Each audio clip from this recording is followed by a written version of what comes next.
Hey everybody, this is my 10-gallon quarantine tank, and you will notice it no longer has the light hood on the top. It just has an open piece of glass right there.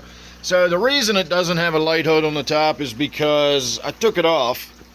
And the reason I took it off is because the last 3 bulbs I've put in here, they've all been LEDs, retrofit to the fluorescent tube here. And all 3 of them have stopped working within about a week of going in there and started flickering and doing all kinds of weird stuff. So clearly something is going on with this type of fixture. Will not work with the LEDs. And so what I'm going to do is take this little job here, little under cabinet light, 12-inch, has a plug on it. And we're just going to basically mount it inside this and run the plug out the back, and we will have a different little light in there, and I'll be able to slap it right back on there. So give me a few minutes. I'm not going to actually do on camera. I don't know exactly how I'm going to mount this in there yet. I haven't even taken it out of the box yet. In fact, let me put you on pause, and I will take this out of the box and we'll have a look at what that looks like. Alright, and that is what it looks like. The plug just has a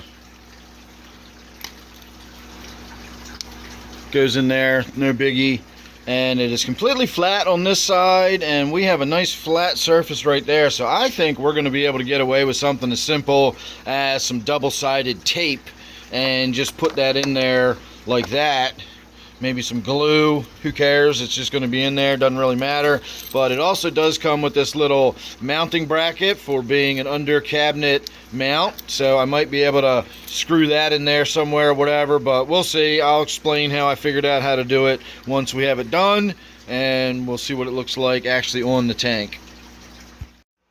Alright everybody, super simple solution. All I did was cut the old cord off the back of it. I left the entire thing intact otherwise. I did drill a hole right through here, and then I used a razor to just cut a notch. So I was able to sort of bend the plastic apart and kind of push the wire through, so it actually is going through what appears to be a hole in the plastic now.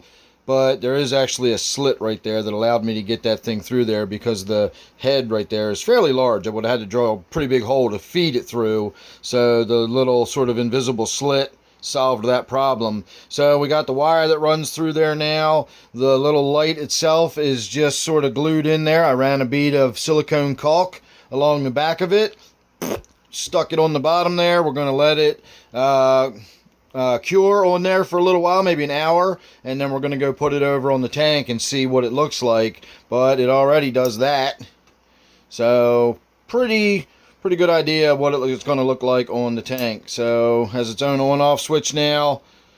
It's all wired in and ready to go. We just need to let that get cured, and we will see it on the tank.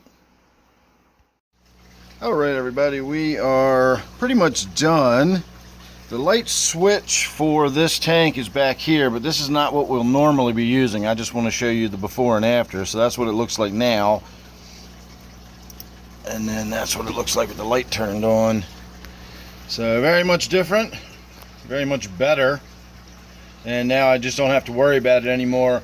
So it cost me $13 for that little under cabinet light, and it took me a few minutes to put that all together. And lickety split, we're done. And of course what that is plugged into is my plug strip back here, which controls the lights in this whole entire side of the fish room. So I don't have to worry about turning that on individually with the switch that's under there, but it is nice to have an individual switch on that. I also have a switch on this light, so I can just reach over there and turn this light off individually as well if I ever want to cut down on glare while I'm shooting a video or something without having to turn the whole side of the room off, because a lot of times I like to shoot videos of the fish that are on this side of the room. They're quite attractive. So that was my little project for today. Thank you very much for watching. Hope you enjoyed that.